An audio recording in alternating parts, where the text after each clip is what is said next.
Bien le bonjour and welcome to this video about the evolution of the limit break throughout the main series of Final Fantasy. Even though the name has changed more or less throughout the episodes, this mechanic was always about breaking your limits to gain the upper hand. The name Limit Break is mostly associated with the mechanic of a bar filling up during combat. However, this version really appeared since FF7 with the name Limit, then Limit Break in the 8th. But you didn't come to this channel to listen to my reading of the Limit Break page of the Final Fantasy Wiki, so let me tell you about the origins of that iconic mechanic and my arguments.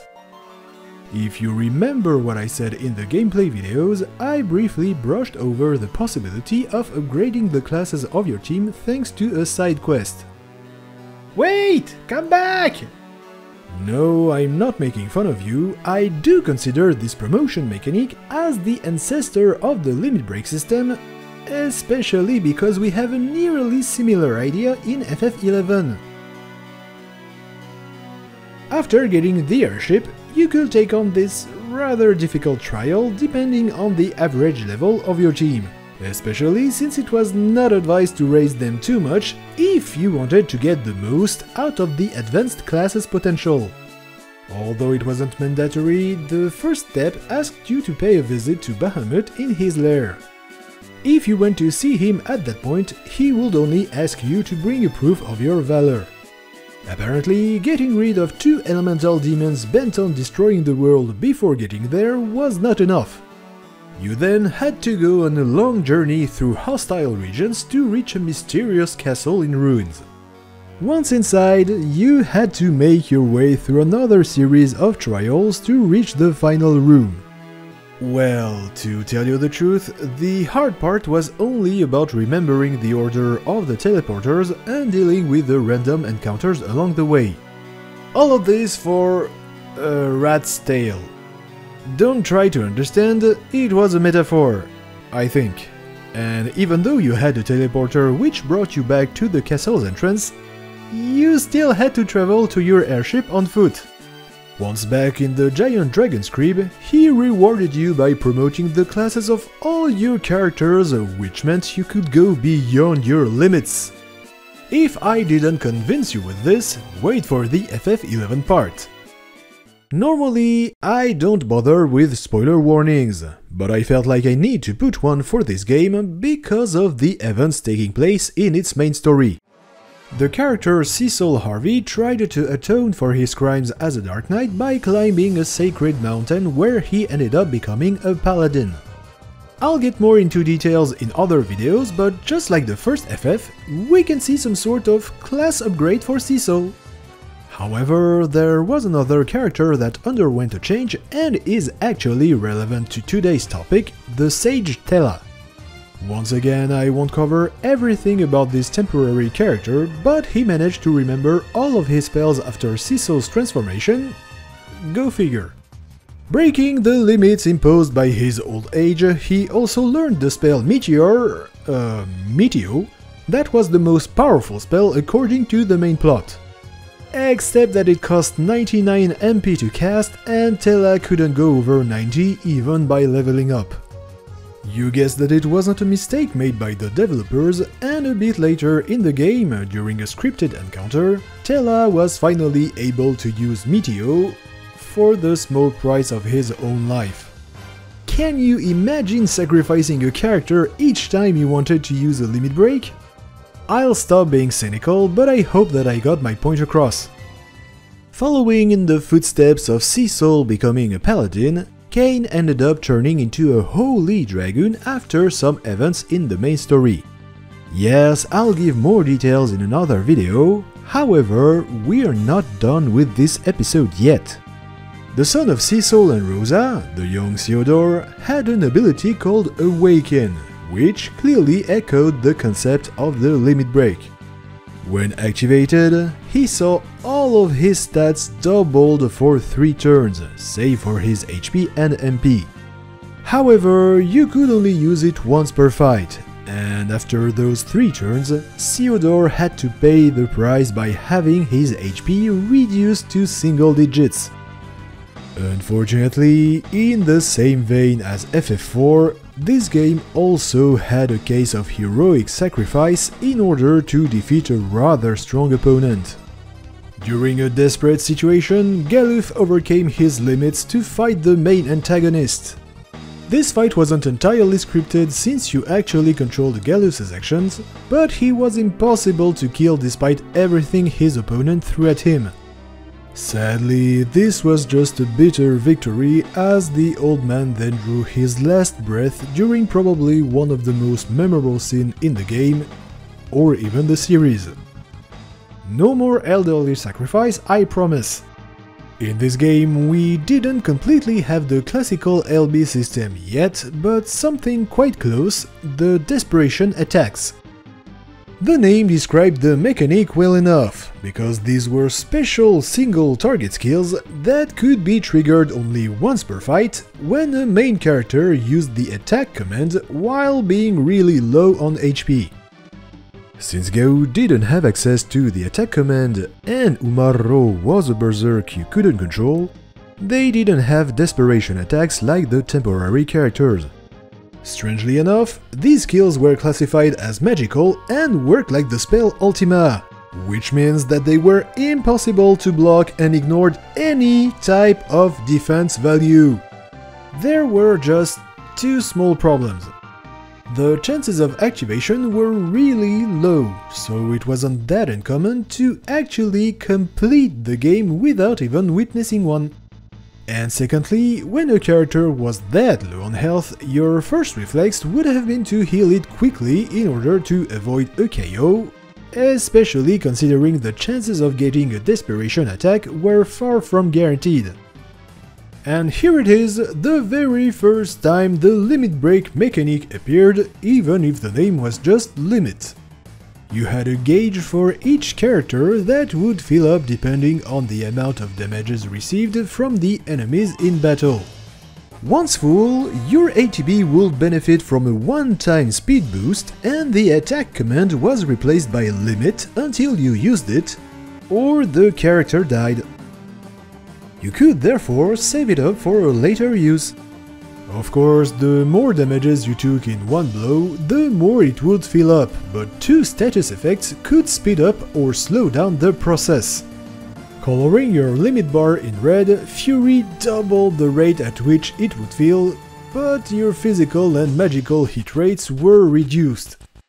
Not to be confused with the Berserk status that increased your physical damage output, but colored the character in red and made them impossible to control, only using the attack command on random opponents. In the opposite corner, we had Sadness that colored the gauge in blue and halved its filling rate, but your physical and magical defenses were increased. Each protagonist had one limit skill by default and learned more during the game, shared across 4 levels or ranks. To unlock these, you had to either use the first limit of a level multiple times to unlock the second one, or kill a certain amount of enemies with that character to unlock the first one of the next rank. How many times you'd have to do that depended on the protagonists themselves, but for the level 4, you had to use a special book after unlocking all the others. Those of you in the know may have already typed a comment about it, but outside of the unlocking requirements, Kechi and Vincent Valentine worked a bit differently. The former only had 2 ranks and 1 limit each. A dice throw, which numbers and damages per die increased with Kechi's level, a random roulette with a bunch of different results, see the link in the description if you're feeling curious. Regarding Vincent, he only had 4 limits in total, but each of them transformed him into a monster until the end of the fight or until he was KO'd. You would lose control over him and he would randomly use a physical skill or, more rarely, a magical one. So we still had, in some way, 2 limits per level and even 1 more for level 4. I already mentioned it in the gameplay mechanics videos, but the limit break was tied to that random jackpot roulette in the top left named Digital Mind Wave, or DMW. When it stopped on 3 identical portraits, the fight was momentarily suspended and some sort of cutscene took place during which Zack would execute a series of attacks depending on the portraits, of course. Each NPC's portraits were simply unlocked through the main story. However, the chances of seeing one LB in particular could be increased with purple materials as well as during some moments of the main plot, but I won't spoil the fun for you. Vincent brought back his first and last LBs from FF7 on top of a new one in the tutorial and last chapter. By using the item Limit Breaker, Vincent will get a golden aura which increased his strength, defense and fire rate in addition to getting infinite ammo. In the rest of the game, except in the last chapter, that item transformed our hero into the Galleon Beast. The only difference being, well, you know, outside of the monster form, that his guns were replaced by unlimited homing fireballs. Another spoiler warning, so you can skip this part. All done? Then let's go! For the last chapter of the game, Vincent turned into a new version of his Chaos form, but it was mostly an excuse to use his strongest weapon, Death Penalty, which also came from the original 7. Again, if you use the Limit Breaker here, you will turn golden and get the same bonuses as in the tutorial. In this episode, the developers looked like they wanted to give another chance to the Desperation attacks because each character had a chance to activate their limit breaks while in critical conditions, unless they had the aura buff. Also, you knew this time when you could use it, since it appeared as a small triangle next to the attack command and you had a small jingle. Going even deeper, the chances of seeing an LB appear relied on a system known as Crisis Level. Simply put, as more and more of your characters were low on health, KO, suffered from negative status effects and or had the aura buff, the more likely that little triangle would appear to save the day. In the case of some protagonists, the crisis level would improve the LB directly, such as the number of hits performed by Squall's Renzokuken or more time to shoot with Irvine's gun. Each character had their own quirks, that's why I'll give more details about their limit breaks in other videos. Back to a gauge mechanic like FF7 that filled up as you were taking enemy hits, but the amount of damages didn't have any influence. Whether you lost half of your HP or just received a small slap in the face, the bar would fill with a random amount of points ranging from 1 to your current spirit value. With the High Tide passive skill, you would always get the same amount of points as your spirit, as long as you unlocked and equipped it. The second major difference with FF7 was that the LB, called Trance, would start immediately once the gauge was full, without asking you first. When the characters entered the trance state, their appearance will change more or less like Steiner, who covered all of the remaining exposed skin with armor, or Vivi, who will get a nicer looking hat. To top it off, they would all get a 50% overall damage bonus and improved variants of their skills, save for Steiner, who only saw his physical damages tripled. And finally, third difference, you could use multiple attacks, spells or skills during the trance. The gauge will deplete more or less depending on the actions used and once again your spirit stat. On the surface, the overdrive mechanic looked like your regular FF7 limit break, but the devs added a new layer on top of it, the modes of overdrive. You could set a different mode for each character individually in the corresponding menu, and it would change how the bars would fill up in battle. Everyone started with Stoic, that simply filled the gauge proportionally to the damage you took from an enemy. I think the French localization was more fitting as it was called Vengeance, but let's not dwell on that. The other modes were unlocked by your actions in combat, but even if all of them could be acquired by everyone, they didn't learn them at the same pace. As an example, you had Comrade. This mode filled the bar if another team member was attacked by an enemy. Well, Tidus was the worst with it, since his friends had to be hit 300 times before he would understand, while Wakka, Kimahri, Lulu and Riku only needed 100 attacks. Don't be fooled, the overdrive modes weren't only about getting hurt, they had quite the variety, such as healer that filled the gauge depending on how much HP of an ally you restored. Here, Auron was the slowest as he needed to heal 200 times, while Yuna was the best as she only needed to do that 60 times. Each character learned new overdrives differently from one another like in FF8, so once again you'll need to watch the corresponding videos. I will at least talk about Tidus, because I forgot to do that in the Warrior video. He only had a grand total of 4, and outside of the first one, he learned them all by using any of his previous overdrives a certain number of times. They worked the same way as all you had to do was press the confirm key when the moving cursor was in the middle before the end of the timer. Although this game was an actual sequel to 10, they scrapped the overdrives. We did have some mixture of limit break and summoning in the form of the special dress spheres. Each heroine had her own version that she could unlock at some point in the main story, except Pain, who had to get it in a side quest, which also meant that you could completely miss it. These transformations required that you first go through all the other dress spheres on a garment grid in the same fight. You might be tempted into only relying on small grids, but the special dress sphere actually had its stats increasing with the amount of normal dress spheres you activated. Once the special dress sphere of a character was activated, the other two left the arena and were, quote-unquote, replaced by 2 new supporting units. The abilities could wildly vary between the 3 special dress spheres, but usually the central part had the strongest skill, or the overdrive, as well as other abilities to help that special dress sphere stand out from the 2 others. For example, Yuna used mostly white and black magic, whereas Pain used physical skills with elemental attributes, like the Mystic Knight in FF5 or Steiner in FF9!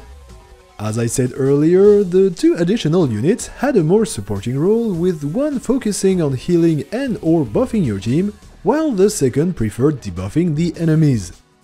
Just like any other dress sphere, you had to unlock the different abilities by killing enemies until you got enough points, with the only exceptions of break, HP and damage limits that required you to find hidden key items. Now I can finally explain what I said in the part about the first Final Fantasy. In the 11th, you can't just buy an expansion and automatically increase the level cap of your jobs. No. You can't avoid it, you will have to do the series of limit break quests given by the NPC Maat. You guessed it, they allow you to break the limit of your job's level, but don't worry, doing them once count for all your jobs on the same character. Starting at level 50, each quest raises the level cap by 5 up to 99. And hold on to your seatbelt, some quests actually require you to crawl inside dungeons full of rather strong monsters, compared to the level at which you're supposed to go. All this in order to get your hands on some special items to prove that you went through these ordeals. Just like the rat tail for Bahamut in the first Final Fantasy. I could have stopped here for FF11 after dropping the mic, but I will rather talk about another mechanic taking place during the fights that I didn't cover in the gameplay videos. A lot closer to the classical limit break the series has become known for, your weapon skills can be used to start a skill chain and a magic burst. Most of the weapon skills have one or multiple skill chain properties, which are applied when you hit an enemy with them. After that, you have roughly 7 or 8 seconds to use another weapon skill with the corresponding property to trigger an effect dealing additional damage. Keep in mind that this effect is also considered as a skill chain property in and of itself, so you can chain more weapon skills together as long as it's the right one and during that span of 8 seconds, of course. Unfortunately, you'll have to memorize how the properties gel with one another, as they often work in one way, but not necessarily in reverse. Or you can just rely on the charts easily available on the internet. For the Magic Burst, it's slightly different. Each of the properties I just covered also correspond to one or more of the 8 magical elements in this game. Again, you'll have to rely on your memory or having a nice little chart bookmarked for easy access. Once a skill chain does damages, you can use those famous 8 seconds to cast as much offensive spells of the associated element as you can, because they will receive the significant boost called a burst. Contrary to the weapon skills, the spells can't start or interrupt a chain, save for one particular case that I'll talk about another day. The developers may have done this to give players a reason to diversify their team, a bit like the LB works in FF14, but we have to deal with other games first. Last important detail, monsters can also use skill chains and magic burst, so be careful. This game had a system that could be easily seen as the limit break, the Quickenings. Each protagonist could unlock up to 3 levels of quickening, represented by those icons named mist charges, but the original and Zodiac versions handled them differently, for better or for worse. In the original, you had 18 quickening licenses scattered around the board. When you bought one, this license was then removed from the 5 other characters' boards.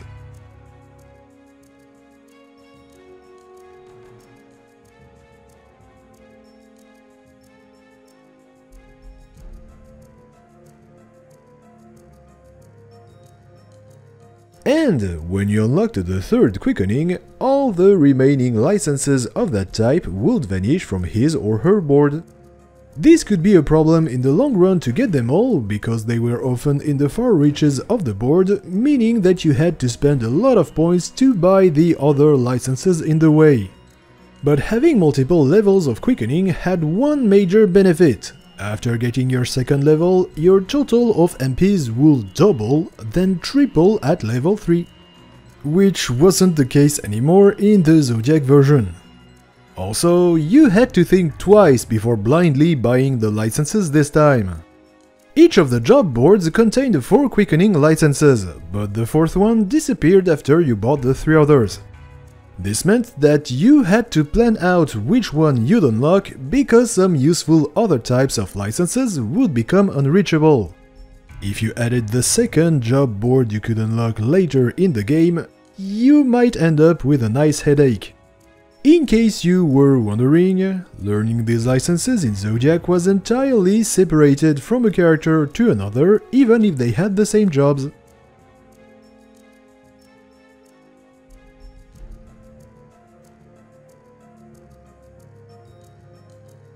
Another important difference was that the quickening licenses didn't cost only 50 points anymore like in the original release, but 50, 75, 100 and 125 points. The reasoning behind this change was, of course, to help players find their way a lot more easily when a character had 2 boards, since you didn't need to buy the same licenses twice if they existed on both boards. It was, therefore, less troublesome to decide which 4th quickening license you would give up on. Yeah, that's cool and stuff, but how did quickenings actually work? In the original version, you had to consume a full MP gauge per level of quickening you wanted to cast, from level 1 up to 3. Regarding the Zodiac version, the mist charges became an entirely separated resource that would very slowly regenerate over time, as long as your characters were moving or in a battle. You could still speed up the process by consuming MP restoring items, or by interacting with the crystal save point. Despite the impressive cutscenes, the quickening system had 2 major flaws. Firstly, they only affected one enemy and their damages were extremely randomized, even being completely wasted if you were unlucky. You had to chain them together in hope of getting a concurrence, akin to the skill chain system of FF11 but with a lot less control over it. The concurrence you would get depended on how many quickenings were used and their levels. Concurrences not only hit all the enemies in a small radius around the main target, but their damages were infinitely less erratic. If you're curious, I put the formulas in the description. You surely noticed the small timer in the lower right part of the screen. Well, that was the second major flaw. Whenever you started a quickening, the game randomly selected another quickening for each character or mischarged that refilled all of his or her mischarges. You could also manually shuffle in hope of getting something you could actually use, which was already performed by mischarge, but you would waste some precious seconds in both cases. You see, the more time you spent choosing what to do, the less time you were granted for the next randomized selection. So, getting the strongest concurrences often turned out to be a challenge, as they required multiple quickenings of different levels, therefore you had to use mischarge. At least, all the quickenings and concurrences were neutral, despite their names and visual effects.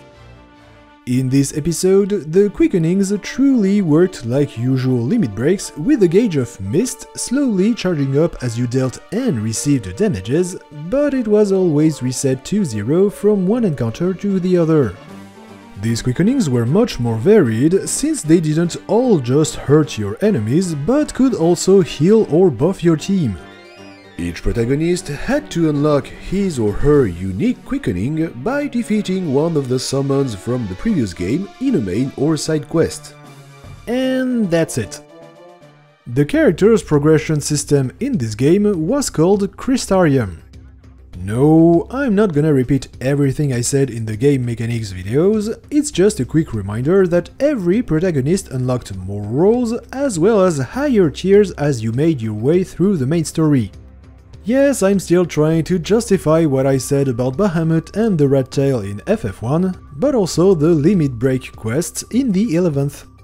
Anyway, each hero and heroine had one exclusive skill targeting only one enemy that they had to unlock in the second last tier of one of their roles. Those four commandos were simply a big attack, but that completely emptied the enemy's chain gauge, so it was better to wait until the very last moment. Those for the Ravagers helped raising the chain gauge, but the results were somewhat hit or miss. Vanille was a special case, but we don't talk about Vanille. These abilities had two traits in common. First off, you had to manually select them from the abilities list, thus they could only be used by a leader, and secondly, they consumed the whole ATB gauge. On top of it, you could use them as many times as you want in the same fight, which was no longer the case in the next game. Because apparently the devs didn't want for us to have nice things, they put limits on limit breaks. Noelle inherited the Commando super skill, whereas Sarah got the Ravager one, but you could only use them once per battle, so you had to think twice before doing so, or not. Allied monsters, however, had their own special skills with a gauge called Feral Link, which will charge up as they spend time in battle, and you could carry it over from a fight to another like an LB in FF7 or 10. Each of these acted like quick time events, which meant that you had to press one or multiple buttons displayed on the screen at different moments. Even if you failed the QTE, the Feral Link would still take place, but if you succeeded, its potency was improved. Furthermore, the faster you were with your inputs, the more likely a monster will drop its crystal if you killed it with that Feral Link. Considering that there were lots of monsters and their Feral Links were not always what you would expect them to be, good luck with that mess, or just use the internets. Luckily, the QTE of a Feral Link never changed, so you just had to memorize the ones of your dream team. Lightning had to rely on a limited energy points system to perform some very useful abilities for exploration and fighting, such as teleporting from a place to another or entirely restoring her HP in battle. We could see them as a limit break mechanic of sort, because one of those, named Overclock, considerably slowed the time down and replaced the ATB bar so you could more or less lash out at your opponents depending on the cost of the skills you used. You could repeat that as many times as you had energy points, but I need to remind you that they were kinda hard to regenerate. So it was maybe better to save them for the right occasions. Additionally, after the 8th day, you unlocked her Army of One skill from the previous games. After activating Overclock with the assign button, it was then replaced by Army of One, which required another point of energy. Lightning will unleash a flurry of attacks on the enemy, changing from a schema to another and consuming anything left in the Overclock ATB bar. Considering that the amount of ATB used had no impact at all on the strength of Army of One, it was advised to keep it for the end in order to make the most of Overclock.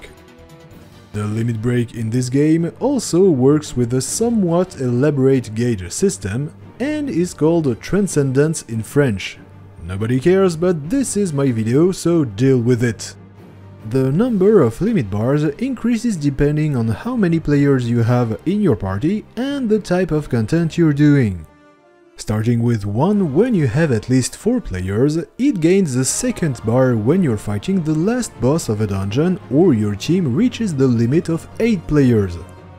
Then finally, the third one appears in content for 8 or 24 players, although it might depend on the dungeon or raid. However, the classes can't use a level 3 limit break, that's a job for the jobs. The gauge mostly fills up passively during an encounter, but specific actions can give it a sudden boost, like eliminating certain targets during one phase of a boss. Unfortunately, you are penalized to some extent if your team doesn't meet the requirement for the dungeon or raid, like having 1 healer or none instead of 2, as well as having multiple copies of the same classes or jobs in the hardest content of the moment. As opposed to the other games of the series, here the LB gauge is tied to your team, save for PvP, but more on that at the end of this part. So, if a player uses the LB, it will be completely drained out for everyone. The level of the limit break depends on the number of bars filled up, while its type is determined by the role of the player who uses it. There are 3 major types: Protector, Healer, and Damage Dealer, that's also divided in 3 subcategories. Every jobs of the same category or subcategory share the same effect overall, and the same appearance for level 1 and 2. We had to wait until the first expansion, Heavensward, for the level 3 to get different names and looks for each job. The one for the protectors or tanks can be cast instantly, and reduces all types of damages received by the team, depending on a fixed percentage for each level of the LB used. For the healers, you have to cast it, and it restores HP to the party up to 100% at level 3. Additionally, the level 3 revives KO'd players with all their HP and MP without increasing their penalty, if they had one. Funnily enough, before Heavensward, during a Realm Reborn, the Bard used the healer limits as well, since it was the only member of its special subcategory of ranged physical DPS. For the DPS, the casting time is a bit longer and it deals damages. Duh. How much you deal depends on the level of the LB itself and on the average item level of the weapons equipped by the party members. Finally, I said that the DPS LBs were divided into 3 subcategories: The melee version is the strongest but only hits one opponent, whereas the ranged physical version hits all your enemies in a line between you and your main target, the size of the line varying with the limits level. As for the magical DPS, it's also an AoE but in a circular shape, and you actually target something on the ground. There is a fourth variant of Limit Break only available in special dungeons called Command Missions. Once you reach a high enough rank in one of the Grand Companies, you're given the opportunity to recruit NPCs to form a squadron. These command missions require you to complete dungeons with 3 squadron members, and during those, you get a new type of LB named Ungarmax. Ungarmax? Whatever, but nothing prevents you from using your own normal LB instead. Even though it looks like the melee LB since it does a lot of damages to only one target, there are a few differences. Ungarmax can only be cast if the 3 NPCs are conscious and has just one level, which fortunately means that it can't consume more than 1 bar of the LB gauge, and your DPS is increased for 20 seconds afterwards. And now the PvP, very briefly. Long time ago, before the 6.1 patch, players had their own LB gauge with only 1 bar, called Adrenaline Rush, that just worked like the level 2 LB from their corresponding roles. Unfortunately, I didn't think about recording any example, sorry. Mostly because I'm really not a PvP player, but also because, as I just said, it was mostly the same as in PvE. But the 6.1 patch considerably reworked the jobs in PvP, most notably by giving them sometimes 2 unique LBs with distinct effects even between jobs with the same role. Sadly, there are so many of them that I can't detail each one here, so I will just add that on top of the effects, the rate at which they're filling up in battle can differ from a job to another. Here, 2 systems were close enough to the idea of a limit break. First, the technique gauge that worked the same way for any playable character, except Gladiolus, but I talked about him in the warrior video, so don't hesitate to go watch that one later. Starting from 0 at the beginning of each encounter, the gauge would passively fill up to a total of 3 segments, more or less rapidly depending on your accessories and passive skills, and you would consume it by using one of your character's techniques. You could choose the techniques in a specific menu, but not for the temporary allies. These were unlocked through various means, including the DLCs, and were improved simply by using them repeatedly, but it really just increased the chances of critical strike. Their cost ranged from 1 to 3 segments of the gauge, but you didn't have to wait for it to be completely full to use the ones costing less than 3. By the way, the character or characters involved in the technique would become totally immune to enemy attacks during the whole animation. But it also meant that you couldn't use their techniques if they were incapacitated. Since their effects were quite diverse, like dealing damages or buffing your teammates, I may give more details about them in future videos. Which will also be the case for the second system of Limit Break, since it changed a lot from a character to another. I will, at least, cover Noctis's version here, the Royal Arms. Throughout the game, you had to find the weapons belonging to previous kings, then you could use them in a fight, but they partially drained your HP with each attack. However, the Limit Break component could be found in the gauge you unlocked after getting 3 weapons linked to the main story, and you would fill it by hitting enemies and dodging their attacks. It was called Army...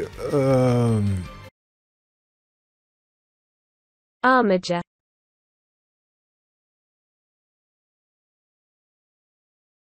Armiger. Well, why not use both? As opposed to the techniques, you couldn't activate it before the bar was full, but it would not deplete between each battle, so you could keep it for, let's say, a boss fight. All in all, the Armiger was a temporary Super Saiyan mode with all the benefits you could expect. Noctis was faster and stronger, but not more resilient, although he wouldn't flinch when getting hit. There even was an exclusive Ascension category to improve it, like increasing the duration, or temporarily having unlimited MPs after using a quite impressive chain attack, the Armiger Chain. This chain attack would cancel the alligator mode early, but its damages were directly proportional to the amount of gauge left, which was a bit annoying in my opinion. In the original release of the game, finding new weapons only improved the army man by adding more strikes for each of your attacks or the final combo, and a trophy/achievement once you got them all. In the Windows and Royal editions, once you found all the royal arms, you could unlock an exclusive accessory, the Founder King's Sigil, that replaced the alphabet by the Arigato Unleashed. The name was appropriate since Noctis became even stronger, got an exclusive technique gauge, and the transformation lasted longer, a lot longer. There were two issues though. The first one was that if an enemy managed to decrease your HP to 0, you immediately fell into the danger state, cancelling the Unleashed mode without a chance to heal yourself as opposed to the normal Abracadabra. Secondly, your friends left you to take a nap, I don't know, so you had to fight alone. Against the most violent bosses, you were often running around until you could use a strong technique, because you were invincible during those rather than trying to go wild in close combat, which seems counterintuitive with a name such as Alfalfa Unleashed. There were special attacks which could be used by pressing the right button when Noctis was glowing, and those also made you invincible. But the timing was honestly quite iffy, or I'm just that bad at the game. And we're finally done with the evolution of the limit break mechanic through the main series of Final Fantasy. I didn't have any idea on how to end this video properly. The name itself is already self-explanatory, as in breaking or surpassing one's limits, yet the series showed that it was willing to spice things up here and there, or at least bring some nuances. Hope you enjoyed this video, something, subscribe, blah blah blah blah blah, prenez soin de vous et amusez-vous bien.